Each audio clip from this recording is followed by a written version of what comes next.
for stopping by the Obviously Lee Authentic channel.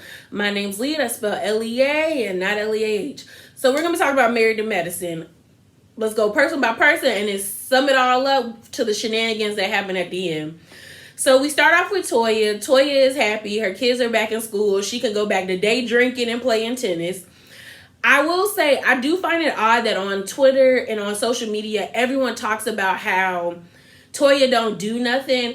But then we also have these conversations on Twitter and these discussions about how Black women should have the ability to just exist and be free and like live in the lap of luxury like our counterparts. And that is what Toya is doing.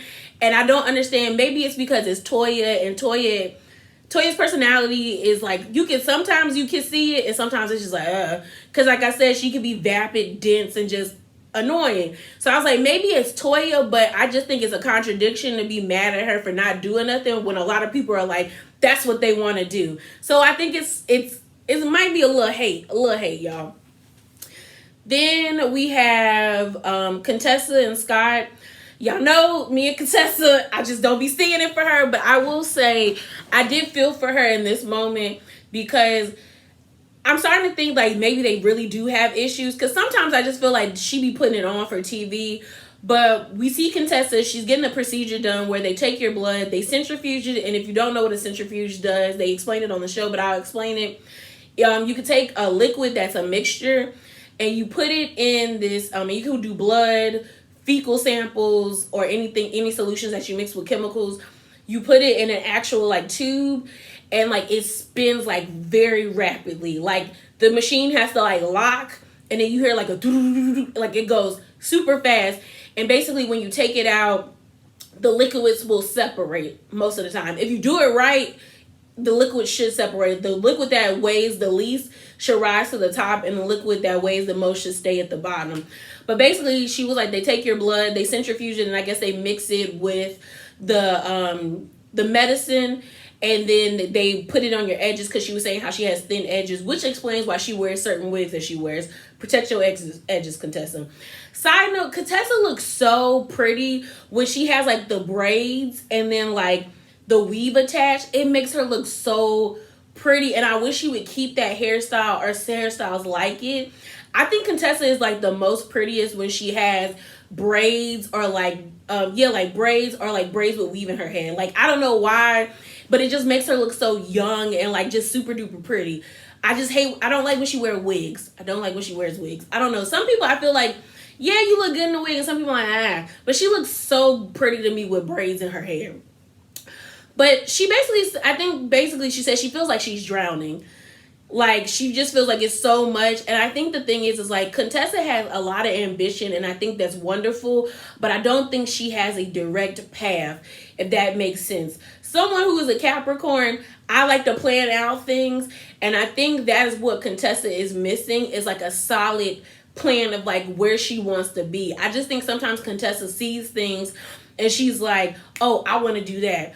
Oh, I want to do this. Like, oh, I want to do that. And it's like, no, like, you can do those things, but you have to think about it in the way of like your family. I don't know if Contessa really ever really wanted a family, or if she just did it because she thought that's what she had to do. But I find it odd that she's always saying, I don't have time for me. I don't have time for me. And it seems like you genuinely do, because Scott has made concessions for you to do what you want to do. When we first were introduced to you, you were worried about not connecting with your children because you were working so much. So he said, like, you were like, I don't want to work anymore. So he let you be a stay-at-home mom, and he took on the brunt of like working. Then you changed your mind because you realized like being home with your kids all day is not it. So you came back to working, and he was cool with that. Then you were like, yo, I want to get my master's. And then you went to Tennessee. Granted, he should have worked better in making it a smoother transition, because as a husband, like, women do it all the time. So Scott should have done a better job, but he did do it, even though it was very bumpy, like very bumpy. So I feel like she just doesn't know what she wants to do, in my opinion. I'm happy that their practice is open. It's really nice. I don't like the whole white scheme. Something about it is like, non-personal, but like that's how all office doctors' offices are. But it does look really nice. I'm glad they got a receptionist. And I hope like things are going well. But they're trying to talk as he's giving her the injections in her forehead about going to counseling. And I think the issue is like Scott thought they was cool in his man mind, because I get what he was saying when he was like, well, to me, I thought we were good because you want to go into business. Like, you want to be around me 24/7, 365, which I'm like, yeah, that's very understandable as a dude to think like, well, if we had an issue, why would you go into business with me? Why wouldn't you want to like distance yourself? Whereas a woman, she's thinking like, well, I think a family practice would be great for us, keeping that money in-house and things of that nature. But we still got issues. So I feel like they just need to go to counseling. And I'm hoping that when Scott watches the season, or as he's watching the season, he decides to go, because each season it seems to be some like, well, no, not each season. Well, last season, it just seems like y'all continuously are butting heads. And I feel as though y'all got to figure this out. Like, either y'all going to stay together and go to counseling and make it find better ways to communicate with one another, or y'all going to get a divorce and have to be forced to find a new way to communicate with one another because y'all got 3 kids between y'all. And we know that in Scott's family, they don't speak. Like the niece said, like, we don't talk about things. But like for Scott to be 50, you need to talk about these things, because your kids are learning how to communicate to their to their opposite counterparts, i.e. like, you know, female to male, male to female, and then also in the ways that they have friendships. Like, you learn how to communicate based off of the way your parents are, like the way you see, like your parents tell you how to communicate, and then the way you see them communicate. So I need him to figure it out. I hope they do go to counseling, because like I said, even though Contessa gets on my nerves and like she drives me crazy, I don't want to see them get a divorce, and I don't want her to feel like she's not enough. But I do think it's important that she goes to counseling. As much as she's saying like, we need to go to counseling, they definitely need to do separate counseling, because there's something with Contessa where she either feels like she's not doing enough or she's not enough, because each season she's always doing something, and I don't know if there's something that she feels that she hasn't attained yet, because the fact that she says she feels like there's a mountain on me, I'm like, either you're putting that, I feel like she's putting that pressure on herself. I don't think anybody else is pressuring her to be all these things, to be like Wonder Woman. I think Scott would be happy with them like buying a boat and just living their lives and going to work and taking care of their kids. Something in her is telling her like, I got to keep going. So I'm hoping she goes to therapy so she can figure out how to deal with that, because Contessa, you enough, ma'am. Like, you're beautiful. You seem like a wonderful mom. I mean, I don't know about the wife part, but you seem like a good person. So you're enough, lady. You really are. So I'm hoping she goes to therapy, and I hope he goes to therapy. So then we can talk about Simone and Miles. Miles needs a plan as well. Miles is back at home. I'm glad they're allowing him to be back at home. I hate the thing in our community where we kick people out at 18. You're still a child. Like, honestly, you are still a child until like 25, in my opinion, because you're not getting no job that is going to really help you sustain yourself, and you're not going to be able to sustain yourself without outside help. Like, it is what it is. So hopefully, like he's saying, he saved almost $3,000.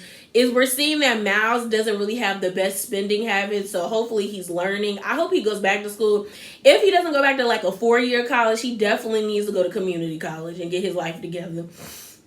Learn a trade or something. And then the thing I didn't like is when Cecil was like, you know, boys are slower. No, boys are not slower than girls. Boys have been allotted the ability to be slower than girls based off of societal standards and patriarchy. I said patriarchy, because women don't get that, because we have to. Like, I have been taught since day one, have your own, because men will try to use their own to loom it over you. Men don't have to worry about that, but he needs to have something of his own, and he needs to definitely get his foot in, like get a kick in his pants, and like, we need to speed it up, bruh. Speed it up. So Anila and Lisa. So Anila and Lisa are at Lisa Nicole's like show's room, and like Lisa's pieces are cheap to me, but she has clientele. So like somebody like her fashions. Like not everything is for everybody. So I understand that. Lisa and Anila are talking about merging together, like so she can promote her outfits on her blogs and stuff like that, which I think is good. I also thought it was cool that she told us how much like the things were like she's like for an IG post is $400, for a story of a try on haul is $200, which I'm like okay, but she was like I need to make more money because so Kieran don't kill me, but like sweetie, $600 is not enough to sustain that household that y'all are building. Like $600 is probably 2 towels that y'all are trying to put in like your 4A area because you want this whole like grandiose moment, but hopefully they figure it out. Quad calls Anila. And side note, Anila, Quad, and Heavenly, I guess about to be like the dynamic like trio or the power of 3 or something, because they've been hanging out and kicking it offline and online. Like Anila's been on Heavenly's like YouTube channel. They've been reviewing the episodes together. So I guess Anila officially like jumped ship and was like F Toya, I'm out. So Quad invites Anila to her place, and Lisa Nicole, you know, we know they history with the fighting. She called Lisa and Mariah lesbians and things of that nature. But Lisa knew what she was doing. She asked Quad, could she come? So, and she put her on the spot. So Quad said, yeah, you can come. So we're at Quad's place. It's a nice home. It's a really nice townhome. My only thing is like I don't understand why she put a $33,000 elevator in a townhome unless she plans to stay there for a very long time. Honestly, I don't get the sense of having an elevator unless like the laundry room is on the first floor. Like I get it, like to me, yes, because I don't want to carry up the laundry basket up 14 flights of stairs. But in a townhome, you really don't need a laundry room. Her balcony was really nice though. I probably would have put my main room up near the balcony so I could just walk out to my balcony, but the balcony is where her guest room is. But she does have a lovely home. But the only reason why she invited Toya is so she could stunt on Toya, which I was like, okay. But Toya was wrong. She invited Carrie, and Carrie, you know, Carrie and Quad ain't seen it for each other since season 1. Side note, Quad need to stop spraying Lysol on people. Y'all need to stop spraying Lysol on your skin. Lysol is a disinfectant with chemicals that will more than likely cause you to have a severe allergic reaction or probably have like a seizure or something, which is part of a severe allergic reaction. But like y'all don't understand, like your skin is your largest organ, which means when you spray any kind of chemicals like perfume, put body wash or anything on your skin absorbs it, and then it goes on into like there's 4 layers of skin, but your skin absorbs it. So I don't understand why you are spraying that onto your body, because you don't know I was about to cuss. This stuff can spray. You can spray that on your skin, and then it starts to go to your main organs, i.e. like your liver, your small and large intestines, and things of that nature, your kidneys, your gallbladder, all of that stuff. So stop spraying it. All Quad had to do was spray the doorknob or the button that like, or the button that people were touching, the doorbell. You don't need to spray your skin. Stop that. But the food looked good. I was concerned with that boy touching stuff with no gloves on. They said that he was the chef, but I think that was just her assistant, because later on we found out that all the food that was made came from Quad's book.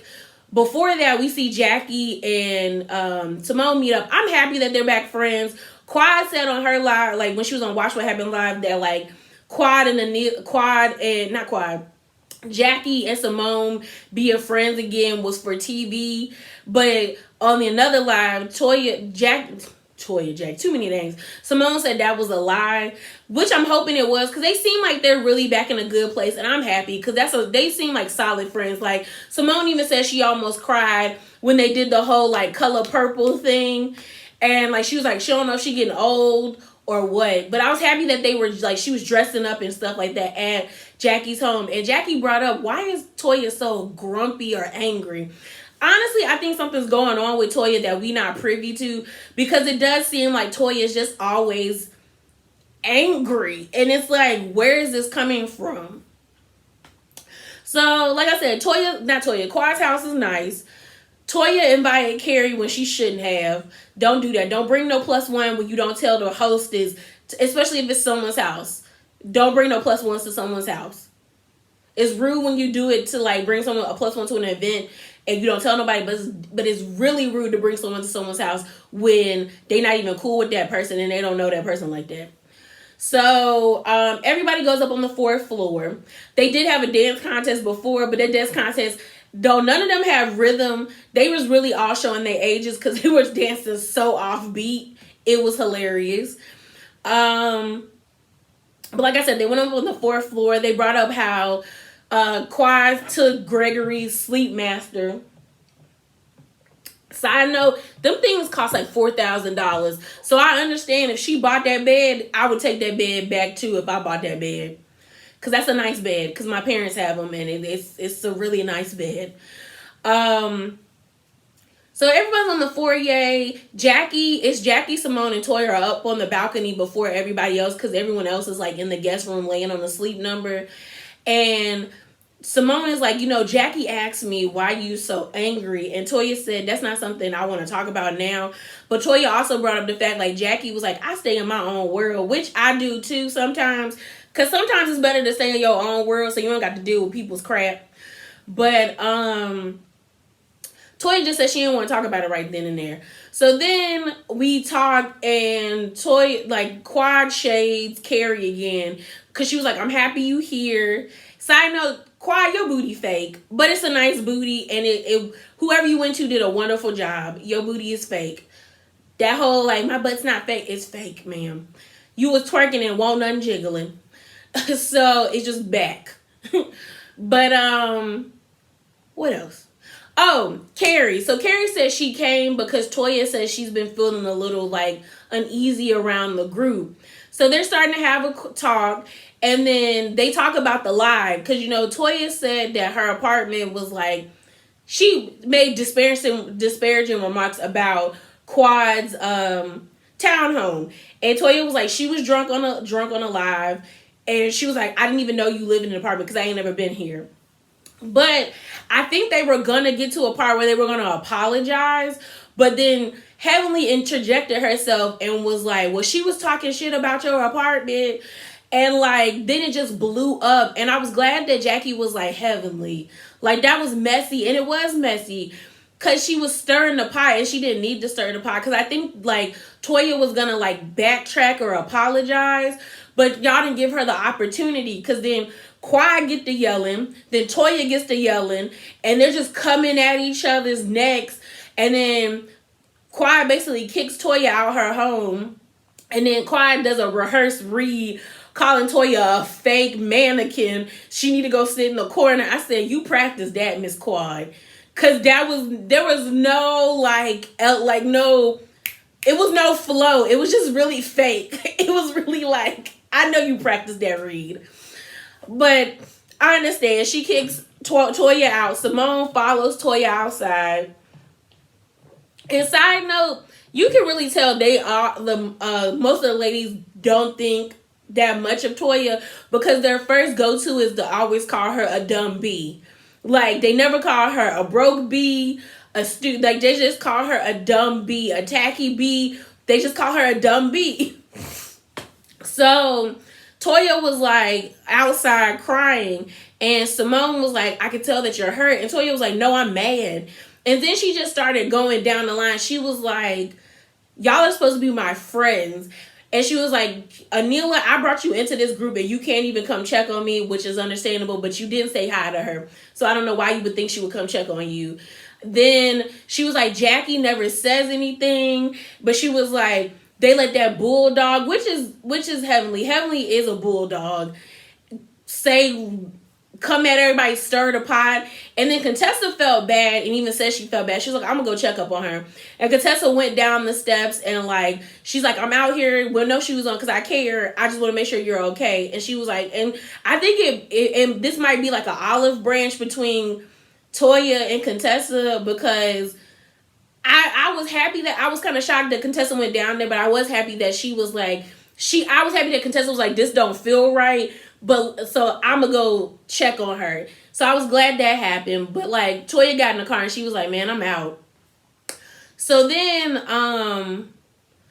everybody goes back inside and Simone sits down and Quad's like, let me talk to you, and Simone was like, don't bring that energy over here. And then Quad was like, I'm not even, but I was with, I got what Simone said.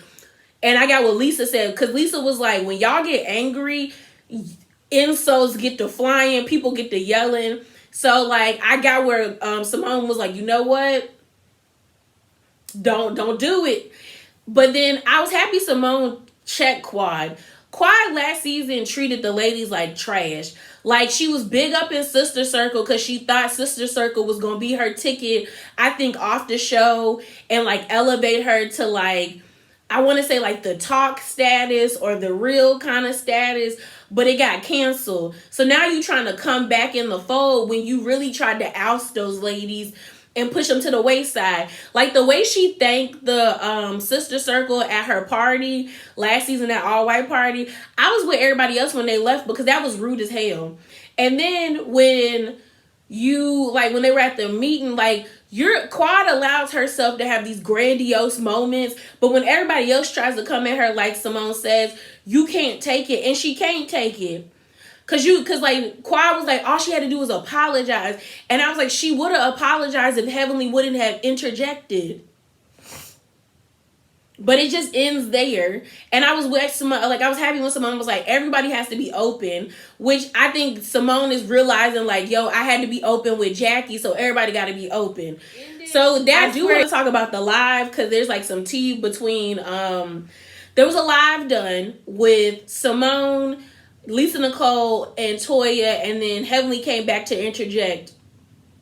One thing I will say, like I said on Twitter, what I'm noticing is that Heavenly is feeding off of the fan love. Heavenly is really getting gassed by the fans, and I hope that won't be her downfall. Because Heavenly is cool for the show. Like, I think she's needed for the show, but Heavenly in real life, if Heavenly ever acted that way in real life around real people, Heavenly would have got her behind whoop. Like, somebody would have threw Heavenly a couple of fades by now. And I think the thing is like, we like Heavenly on the show because she brings the laugh. Like, she's funny. She says sometimes she says things that need to be said, and she's just like out there. But it's like, ma'am, like, you gotta calm down. And I also think it's like, Heavenly wants to be liked so bad, especially when we heard about her backstory and how she was treated to be like the smart one, and her mom protected her and she wasn't allowed to like go outside, and it was like, keep your head in these books and things of that nature. And I'm just kind of like, I think everyone liking Heavenly is fueling her, and I'm like, she might start hitting that patch of where it's like, yeah, it was fun and likable, but now you going all off the deep end where it's like people don't want to deal with you no more. And I think she might have like the Jocelyn Hernandez effect, where it was like, in the beginning we didn't like Jocelyn, and we was like, oh, we liked her shenanigans, like, don't come over here with them shenanigans, CV. We liked that, but then eventually it was like, girl, this too much. Like, simmer down. With Toya and Simone and Lisa Nicole, like I said, I think I said it in the video, but if I didn't, Simone said Toya, because Quad got on Watch What Happens Live and said that Jackie and Simone's like making up was fake. And I've also heard Funky Dineva said that too, because he cool with them. But Simone was like, no, we're good. Like, we're good. Like, I don't know what the hell she talking about. I think she just lying. And then they brought up that maybe Quad is scared of Heavenly, and I was like, I don't think Quad is scared of Heavenly, but I think Quad gets in where she fits in. Quad is trying to get back on the show because, like I said, she ousted herself thinking that Sister Circle was going to elevate her, and it didn't. Then with, who else? And then with Toya, like I said with Toya, I guess Toya and Nilla are really not friends no more, and Toya kind of has herself to blame, and so does Anila, in my opinion. Toya, we don't know whether or not you was talking cash money ish about that lady. I feel like you might have been and you might have not been. But I also understand Anila trying to get with the winning team so she can stay on this show so she can afford that expensive household. So maybe y'all might become friends again. I don't know. But Anila's trying to stay on this show. And I think she's also realizing like Toya is isolating herself, kind of like what Mariah did. And Toya doesn't have a Mariah. I think she's still connected to Simone, but the thing about Simone is cool with Contessa. Simone is cool with Jackie. Simone is cool with Anila. She's cool with Carrie and Lisa. And like on a good day, she cool with Heavenly and Quad. So like Simone is good, but Toya, you seem to be isolating yourself. So you might want to chill out before you isolate yourself off this show, because you need this check too to pay for that household and to help Eugene's behind. So they said they filming the reunion on either I think it's this Wednesday or next Wednesday. But what I can say is Heaven needs to watch herself, because when I watched the clips of her going back and forth, she looked drunk. Like she was really fidgety and she was like doing too much and she was like messing with her hair, and I was like, Heavenly, like calm down. And I think and that's the thing. I think she's just feeding off of the people, and no one's telling Heavenly, or maybe people are telling Heavenly and she's not like heeding their warnings, but like she needs to ease back. And Anila needs to also watch herself too, because Heavenly is only truly loyal to Jackie because she reveres Jackie. Like she puts Jackie on a pedestal. You see, she not that loyal to Quad because she was like making slick jabs at Quad, talking about like Quad is a hurricane of like chaos basically, and like she gonna get a man soon, but it take a lot to get like deal with her. And then she be slick shading Contessa, and she shaded Simone. So it's like, and the fact that she called Anila Anita, it's like, you saying you don't know how to say people's names, to me is like, no, you just being disrespectful and you trying to see how far you can take it with people. So Anila just needs to watch herself. But yeah, I'm interested to see where the reunion is going, because like it might be a hot ass mess. But who knows, y'all. But yeah, y'all, that's it. That is all. Remember to be bravely authentic. And I hope you're having a good day, a good night, a good whatever. I hope when you see this, it made you feel good. And it was entertaining. Deuces.